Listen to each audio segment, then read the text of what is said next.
What's up, guys? Today I wanted to talk to you about PT in the Army. So, it's an interesting thing.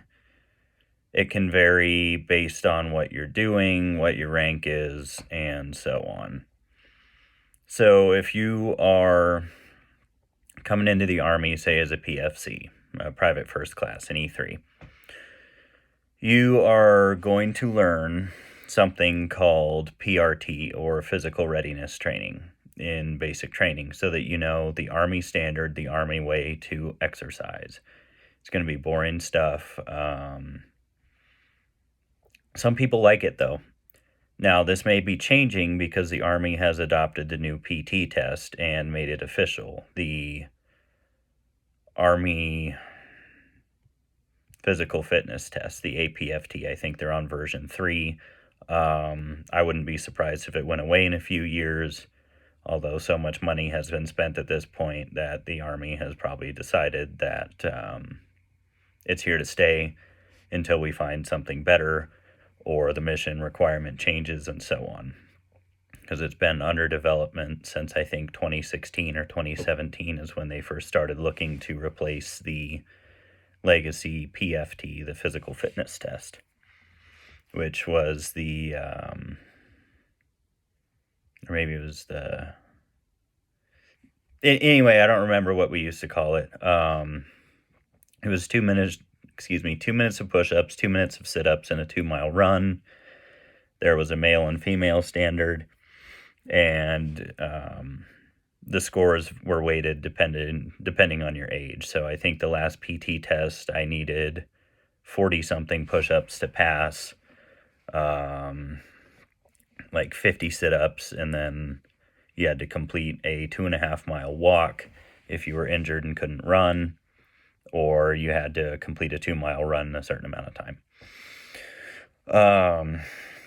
With the APFT, there's a lot more events, and it's a more total body PT test. So it encourages soldiers to be in much better shape, I think. I think the Army kind of borrowed it pretty heavily from the Marine Corps, where there's a standard physical fitness test that's used for administrative purposes, and then there's a combat fitness test, which is designed to test a Marine's combat readiness. I think the Army kind of wanted something like that. So, anyways, when I was in, we did something called PRT, physical readiness training. So you'd start with your warm-up, which was the preparation drill. Be right here real soon, we found privates behind Popeyes. The bend and reach, the rear lunge, the high jumper, so on and so forth. I'm a little rusty, so I don't want you to have to sit through while I remember what it is. And that was designed to warm you up from head to toe and get you ready for something else. And then you would go into what was called either muscular strength and endurance, which would be your, you'd start with your shoulder stability drill, various raises using your arms in different positions. I've got the phone sitting vertically, so I can't show you with my shoulders and all that, but it was just various movements designed to warm up and stretch various parts of your shoulder to avoid injury.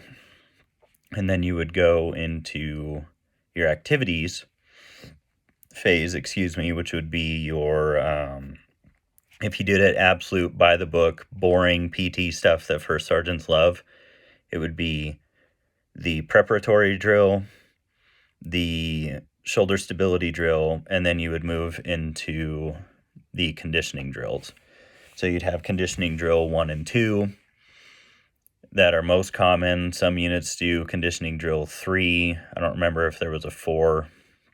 You can consult your regulation for physical fitness training. And then at the end of that, you would do the recovery drill, which was remembered by or ETS. There's other colorful ones. That was the overhead arm pull, the rear lunge, the extend and flex, thigh stretch, and the single leg over.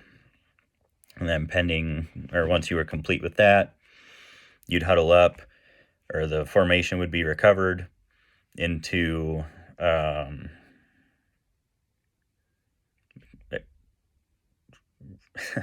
So it'd be recovered into a rectangular formation covered essentially. Then you'd be dismissed to your squad leaders. You'd circle up with them or your team leader, figure out where you need to be at 9 o'clock, be released to do the S3 drill, which was shit, shower, and shave so that you were ready to go. Most people just shaved before PT so that it was done and you wouldn't have to waste time with it, so you could get breakfast and grab any gear you needed and then report to where you needed to be at 9. The other variation of that would be your run days. So you'd do your thing, you'd go into the preparatory drill, do your hip stability drill. If you're in an NCOES, a non-commissioned officer evaluate or education system school right now, the whistling part of Chill Bill, the song, is very good for remembering the order in which you do the hip stability drill, because it's not a common one. It'd be left, right, left, right, and so on. That is your order in which you demonstrate it. You're welcome. So you'd do that, and then you'd go into your 1.5 mile run, whatever you had to do that day, or go ruck, or what have you. Go into your 30-60s or 61-20s, which was 60 minutes, or 60, good Lord, not 60 minutes, 60 seconds of out-and-out sprinting. Just hold it as long as you can, followed by 120 seconds or 2 minutes of walking, and then you'd go into a sprint again for 60 seconds and so on until they got tired of it or you'd met the designated number of repetitions. So to kind of backtrack, if you're doing muscular strength and endurance, a lot of units did... Nobody really likes doing Army PT, so most of your NCOs during the prep drill would have you do 5 repetitions of everything.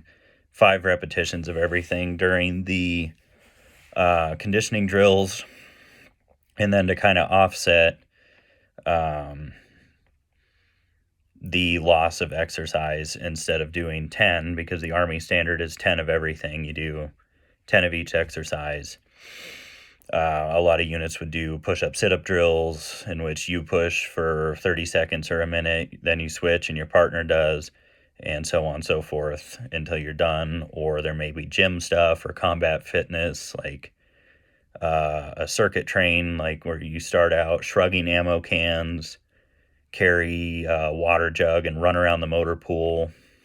Combat-focused PT like that would normally be conducted in ACUs, sanitized, so you take all your patches off unless you have them sewed on.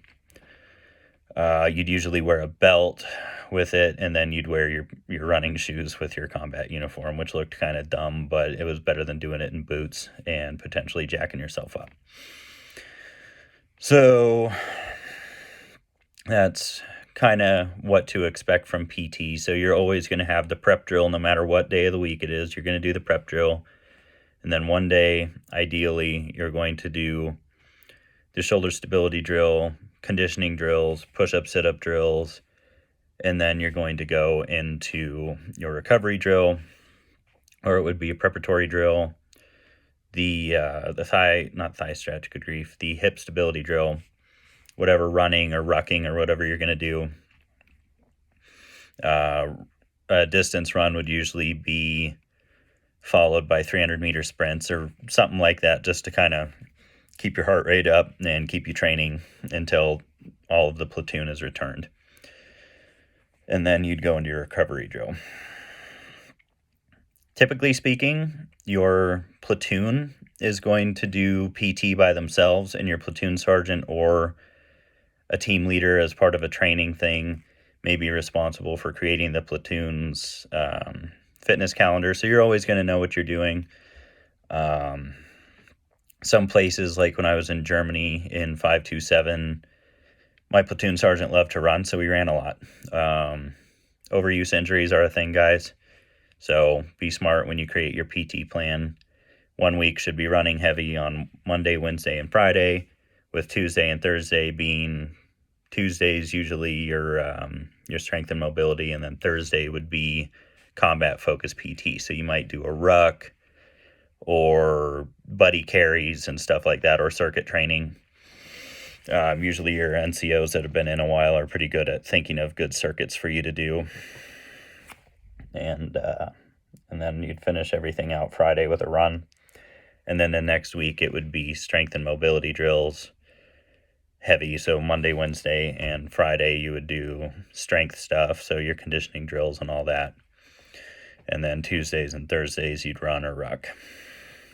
Every unit does a little differently. Bear in mind, I was an MP for 9 years, so the way we do it and our approach to PT was probably different than you infantry cats that may be out there. You guys have a more demanding combat mission than we do because you're running or humping it everywhere, and our mission set requires us to be mounted in most cases, unless we're detached and we're working with an infantry platoon, in which case we walk, talk, and quack like you. So that's kind of how your PT stuff would work in the Army in a nutshell. I might do a video here where I kind of walk you through the commands to put the platoon from a rectangular formation covered into a rectangular formation uncovered, which is your standard formation for doing PT, so that when you're flailing your arms and legs about and doing your thing, you're not smacking the person next to you or causing injuries by doing silly stuff like that. So that's kind of the nutshell approach on your run days. I just realized that there's a drill I missed. So you'd have your preparatory drill, your hip stability drill. Ideally, a lot of units cut that out and just let everyone stretch on their own, because everyone's body is different. The Army is kind of all about the one-size-fits-all approach. So you'd have your prep drill, hip stability drill, maybe, or some stretching, and then you'd go into your MMD1 and MMD2, which are military movement drills, and it's just a further kind of warm-up thing to get you back up to snuff with everything. And then you'd go into your activities. So my bad, I forgot that. And then some platoon sergeants kind of grab bag other stuff in there, or you may have competitions like the 3 fastest people get dismissed from PT early or whatever. First sergeants hate it, but it's kind of a morale thing because nobody likes doing the canned basic Army playbook PT stuff. It's like if you ever had a sports coach in high school or something that just loved doing certain drills, you did a lot of them and you very quickly got tired of them. So we're going to see if I remember. So the first thing you're going to do is, if you're in charge of PT that day or what have you, you're going to get called up by whoever's in charge of the formation during accountability and all that. And you're gonna run up there in front of, you're gonna fall out, go around the back of the platoon in the most direct manner, run up to them or to whomever is in charge. Staff Sergeant Shockley reports. PT the shit out of them, Sergeant. Roger. You'd order arms, turn around, go to the position of attention. The platoon's already going to be at attention during the handover thing. Then you're going to say, extend to the left, march. So you're going to use your command voice for it too. So it's going to be something like, extend to the left, march. So you're going to have your preparatory command and your command of execution. Preparatory command is extend to the left, and your command of execution is march. If you goof it up, extend to the right. As you were fixes everything, as long as you have only given the preparatory command, right? If you said extend to the right, march, oops, the platoon's not going to move. Hey, my bad, guys, sorry. Got to wake up a little this morning. Fix yourself. Keep your bearing and go on. So extend to the left, march. Everyone's going to run out with their arms straight out to their sides, parallel to the ground or marching surface in Army parlance, until they're at a double arm interval.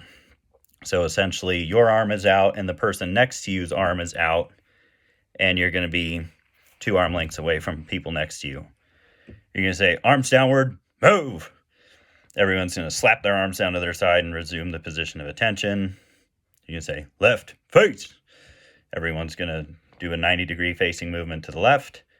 You're going to say, extend to the left, march. Double arm interval again. Arms downward, move. Right, face. So now everyone's arms are down to their side. They're back at the normal position of attention, and they are facing you. Your next command is going to be from front to rear, count off. And each rank is going to say their number. So if the first rank is going to say 1, they're going to turn their head and say 1 so that the people behind him can hear. The next rank is going to say 2, 3, 4, until however many ranks you have. The last rank is just going to remain facing straight ahead. Then you're going to say even numbers to the left, uncover. They're going to take 1 lateral step to the left. So now the platoon is in an uncovered formation, still in a people box, a rectangle. And then you are going to go into whatever drills. Now, a lot of people say the bend and reach or the whatever exercise you're doing. The name of the exercise is just the exercise. So instead of the bend and reach, it's going to be bend and reach, starting position, move. Everyone's going to assume the starting position. In cadence, the platoon is going to echo in cadence, exercise, 1, 2, 3, 1. The platoon would say the sound off with the number of repetitions completed, and you're going to keep going 1, 2, 3 throughout the various positions of the exercise. So everyone knows where you're at. Everyone's doing the same thing. First sergeants love it. Questions, comments, put them down below.